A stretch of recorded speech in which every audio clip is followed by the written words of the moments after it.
I'm not anticipating it. Some of this honestly is just, Binance has obviously done fantastically well as a business, and some of this is a reflection of that. But I think, when we think about the regulatory climate, there's sort of one way to think of this, which is basically on a spectrum from like doing less to doing more. And if you do less, it's low risk, and if you do more, it's high risk. And obviously, there's some truth in that, right? If you do nothing as a company, then you haven't broken it. Like there are no laws to break with no actions. But I think that it's sort of an overly simplistic way of thinking about it, and it's a trap I think a lot of businesses fall into. And the way that we try and think about this is we want to build as ambitious of a product experience as we can. We want to give our users what they want. But we want to also, do this in a legal way, in a regulated, licensed way. And what that means is often diving into a lot of specifics. And so, sometimes what this will mean is that there are some sort of, sophisticated products that you can launch if you get the right licenses.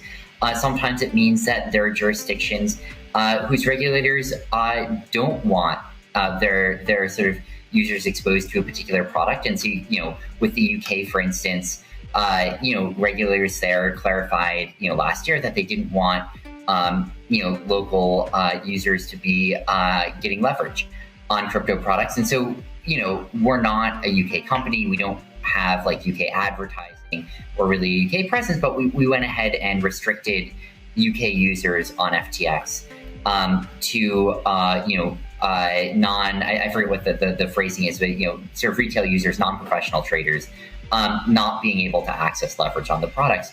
There's a lot of jurisdictionally specific things that we do there, with a mind towards what are the things which, sort of each regulator, finds important. And, globally, this means having a strong AML KYC framework. It also means, thinking jurisdiction by jurisdiction, being super responsive to what each regulator has said, and trying to be proactive about it, trying to apply for any licensing that we can, and, rather than just trying to kind of curtail the product, from the beginning, thinking about what are the specific ways that are important to either to regulate, license, or limit the offering in specific places.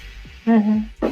So you mentioned leveraged products. FTX offers leveraged tokens. CZ, the CEO of Binance, came on CoinDesk and criticized FTX for having them because not many people understand them. There was a huge fiasco, nevertheless, in May when the crypto markets crashed and users lost a lot of money on Binance because the leverage tokens that they had seemingly didn't behave the way that they were intended to behave. So, there's certainly among the more complex products. And, I think certainly we've chosen different designs there. The reason that we've designed ours the way that we have is, first of all, it sort of is the best mimic for how products are designed in other areas. But the second is that I think what we've aimed for above all else is transparency. Everything about the leverage tokens on FTX is fully available. There are APIs that return all of the relevant information in real time, and historically, we have web pages up that give all the relevant information about them. And we'll give you historical data as well. It's sort of completely transparent about exactly how they behave. I think they're products that a lot of users like because they allow them to get, 3x exposure without having to have liquidation, liquidations on their account, and without having to manage the margin themselves. And it can be a useful product also for other venues that want to list them because these are tokenized, they're ERC-20 tokens, but that don't have risk engine or liquidation engine themselves, and so you can sort of offload to leverage tokens. So I do think that there are full uses of them. They're also sophisticated products, and we have a lot of explainers. In order to trade them, you need to go through a quiz on FTX, and we are everything about them is fully laid out. Right. How about that concern? And a lot of regulators talk about this, that, a lot of people, retail users, may not understand these products, and maybe it's not a great idea to put them out there and have that risk of them losing a lot of money. I think we're sensitive to that, and I may certainly be interested in getting more user feedback on them. I will say that we do have, so in order to ever trade a leverage token, on FTX, you have to first pass a quiz about how they work, and this quiz includes some of the sort of like the intuitive properties from their names and also the unintuitive properties, and has links to documents that can explain exactly how they work in detail. But you have to first sort of like correctly answer the questions about how they behave in order to first trade them. It's not a foolproof system, but we see it as a way of sort of raising the barrier for understanding to be able to trade them, so that it's not not is it just like a self-certification thing, but at least demonstrating some amount of awareness of it. It's something that some of our users really like, how they work. Some of the users don't like it. But I think this is also something we're totally open to feedback, frankly, from regulators on it. If this is a product earlier that it doesn't want, we're happy to risk. Right.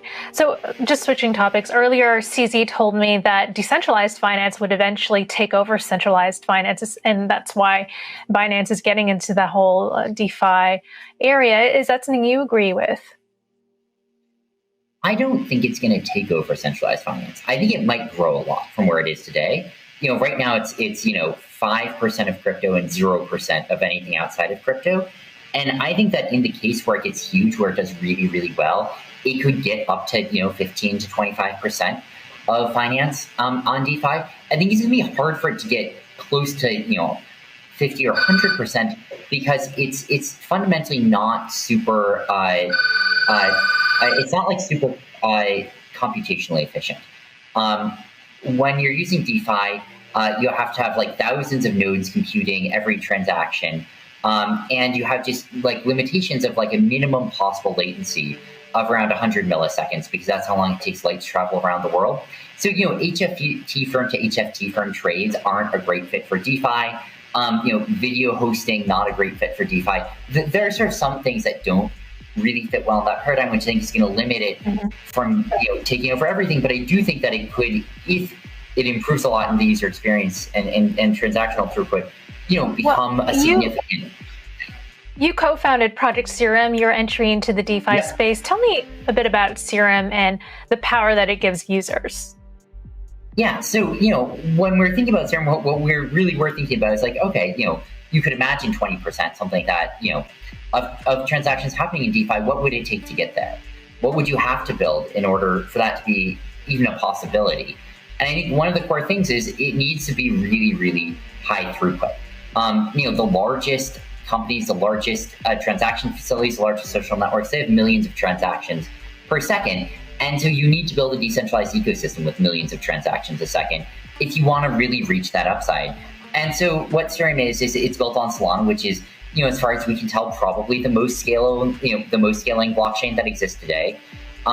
It's at 50,000 or so transactions a second right now, but has a coherent roadmap to grow that out to millions, and no other layer ones are even close to that in terms of their ambition. And then we help build out a DEX on Solana, the Serum DEX, which it's unlike sort of most existing DEXs. It's not an automated market maker. It's not sort of like a sort of like simplified version of an exchange to fit in a low transaction environment. It's actually a full exchange with an order book, a matching engine, fully on chain, fully decentralized, which I think is sort of like is the core liquidity venue that you see across all areas of finance, and hoping that it can serve as a building block for an ecosystem. And do you see Project Serum evolving or complementing with FTX or Alameda Research in some way? I think it totally could.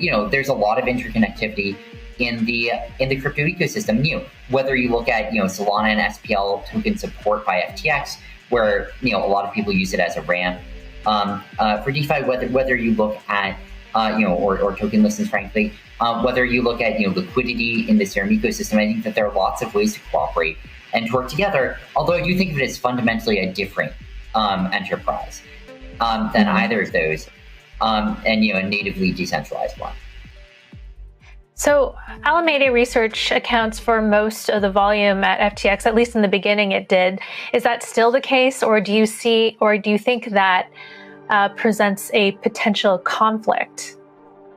Yeah, it's a good question, and I think it was stressful at the beginning because of that. And when FTX was first founded, Alameda was a very large fraction of the volume there. it was really valuable because it helped FTX, kind of solve this chicken and egg problem of how you can get an exchange that has liquidity with no users or users with no liquidity. But I also think it's not the healthy long-term situation. And over the last few years, Alameda's fraction of volume on FTX has dropped enormously. Alameda is no longer the largest, even the largest trader on FTX, let alone the majority of the volume or anything like that. And so I think it was a transition that absolutely needed to happen for FTX to be able to reach its potential, because it needs to be able to stand on its own as a product, and it can now. And I think that's been super important to its growth. And I think the big thing that happened there was, it just got big enough that it made sense for a lot more liquidity providers on board. Yet people are concerned that Alameda could be using data from FTX and trading against users. Yeah, it's not. I mean, its account is like all others. It doesn't have access to special data. It's using the API, same API endpoints that other people are, and acting as a liquidity provider there, as are a lot of other firms, across the crypto ecosystem and the wider financial ecosystem. I totally understand the concern, but it's that's never been the vision for FTX. You built on Solana because you felt it could scale. Why not use Ethereum? And do you believe that Solana could overtake Ethereum eventually? So it depends on what metrics you're using. Certainly by transaction count, I think it already has. But I think the scalability was a big thing. And Solana, it's at 50K TPS right now. It has a roadmap to scale that up to millions over the next few years. Ethereum's at 10 transactions a second or so right now. And it has a roadmap to scale that up to thousands, with ETH 2.0. And I think that for some things that's fantastic, but for a lot of applications that's not enough.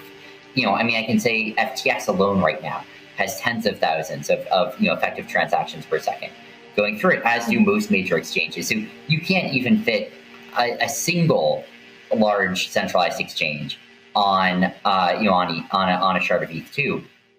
And so I think that's going to be a big blocker against some sorts of applications growing on that ecosystem. And I think you just need a layer one, or at least whatever chain it's effectively operating on, to be able to scale up to millions of TPS to reach the upside. I think that's not the vision for Ethereum. It may be great for other things, but I think for like the most demanding applications, it's not the right substrate. So most people in the United States don't know who you are yet, but you could become Web3's Mark Zuckerberg. Facebook's motto, back in the day was move fast and break things. Do you have a mantra? Yeah, there's a time when that bore some resemblance, I think, to our mantra, and that's definitely changed. Because one thing that very quickly became clear to us is customers don't like broken exchanges. And that sort of sounds silly, but if your social network goes down for an hour once, you're like, fine, I'll go eat dinner. I can shit post on Twitter later. If your exchange goes down for an hour, you can't say, like, fine, I'll buy Bitcoin at $28,000 in an hour. It might not be trading there in an hour. And so, it's the uptime requirements for an exchange are way, way higher. And so I think that, to the extent that we have a mantra, it's almost the absence of one, but it's sort of like, take each situation as it is and do the right thing in it. And that sounds really silly. And it sounds like, okay, duh, that's just like, definitionally true. But what we see again and again is a lot of organizations will get caught in these traps where there will be a situation and there will be like a clearly right approach to it. And it won't be the approach they take. And when you try and drill into why, you get this very confusing, messy answer, which is some combination of, I don't know, it's not really how we do things. Like, it's not really how we're structured. Like, it's not how the committee works or the chain of command works. And I think like our sort of philosophy is like, we want to do the right things. We want to build the right product. We want to do it quickly. We want to do it well. And we want to build a nimble organization that can directly do that. And if there's someone who is doing something that you have input on, you should go talk directly to them. There shouldn't be any chain of command you have to go through. Do that, obviously you can if you want to, but like by default you shouldn't. And that, we're totally open to considering we don't, when there's sort of a new feature proposed, we very rarely respond like, no, that's not what FTX does. That's not our wheelhouse. Instead we're like, that's interesting. Like, is there a lot of value there? Do we think we could become good at that? Do we think it's worth the effort to? And if so, we'll try and do it, even if it's totally new. Are you looking to dominate the digital financial world? Not all of it. I think that there's a lot of pieces of it that I think we could grow a ton in and add a ton to. But I mean, at some point you're just like trading with yourself, which is stupid and also kind of like dubiously legal. And so like, obviously, like, what is FTX? It's sort of a piece of infrastructure, right? And so, FTX is not the buyer, it's not the seller, it's not creating the demand or the supply. What it is it's building out the infrastructure and tooling to allow people to do the things that they want to do. And that's sort of how I think about it most. And so when I think about, what areas of, the digital ecosystem and, especially the digital financial ecosystem, it would make sense for FTX to try and become big in. What I think about is, in every area, what does the infrastructure look like? And is that something that FTX should be trying to provide? Rather than like, but not sort of thinking about like, well, where's the, should it be the buy or sell to banks? That's sort of not what FTX does. Okay. Well, nevertheless, you're making your presence known. You've recently announced your partnership with Tom Brady and Gisele Bündchen. You first appeared in a conversation with Tom Brady at Consensus by CoinDesk this past May. We'd love to be able to take the credit, but maybe you can tell me more about that, how that relationship came about. Yeah, it's a ton of fun. So I think we originally reached out to sort of them and their agents and started talking, just sort of kicking the tires on whether there's a partnership there that made sense. And I think what quickly became, and we did it because I think they're sort of like, really transcend their genres to kind of an impressive degree. And they have sort of an audience and personality and brand that really is a lot bigger than like, just football or modeling. And I think that like one of the, that's sort of like obviously one thing we're looking for, but the other big thing, which is that we were excited to deal with them, they're excited to deal with us. That's worth so much. It's worth so much more than almost anything else that, they're just like, Tom's excited about crypto and about exploring it more and has been for a while, but from before we ever met. And, I think Gisele's really excited to work with us on the foundation.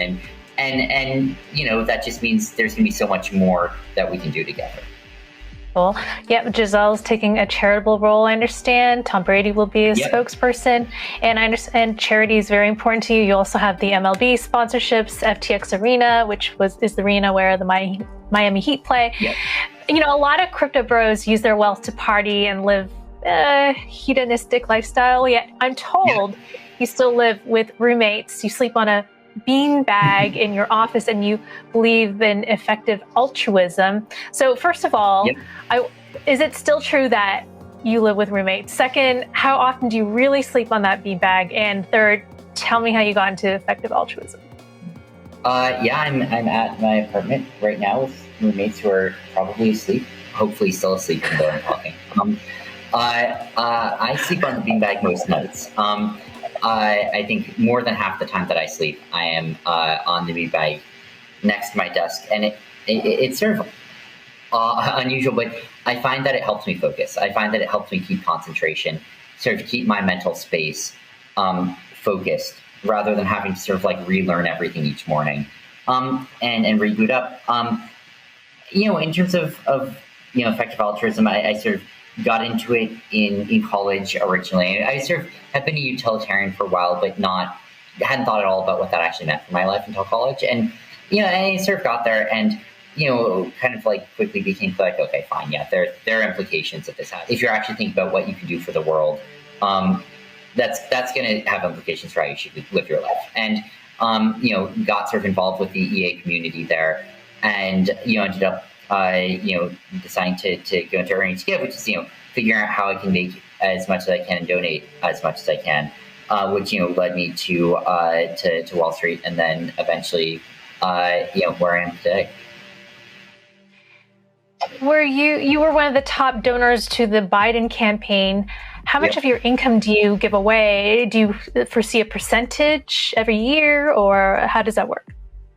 So eventually, basically all of it. This was a much easier question to ask, to answer when I was at Jane Street, sort of like, had like, salary and bonuses each year. And sort of like, the answer is a bit over half that I was giving away. Planning to give the rest away later, storing some up for sort of like, exceptional opportunities.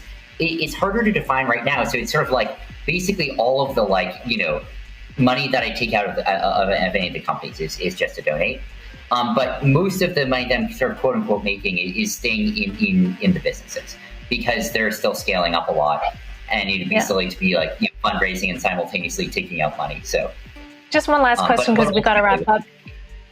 Yeah. But would you say you're religious or adhere to a certain brand of philosophy? So I'm utilitarian, and what that means basically is, in the end, I want to do whatever will sort of maximize ultimate aggregate, happiness and well-being. And that sort of sounds a little bit tautological, but I think it does have real implications. I think one of them is, you look at most of the people who will exist are not yet born in expectation. And so I think absolutely crucial is thinking about what things can we do today that might impact what the whole future looks like, what the whole run of the world does. And obviously that's a hard problem, but that it's not an impossible one to have some impact on.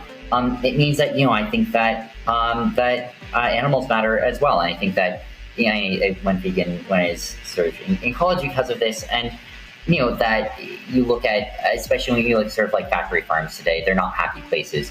And it means that, if you're trying to save lives through medicine, probably the most efficient ways to do it are looking at neglected tropical diseases and, especially in sub-Saharan Africa and India, places where, diseases like malaria and cysticercosis are still killing lots and lots of people, and they don't kill anyone in America anymore because there are ways to prevent this. And, you can sort of save people's lives for single-digit thousands of dollars, which is simultaneously kind of really sad and really inspiring, depending on which way you look at that. But that's sort of the the philosophy that guides me.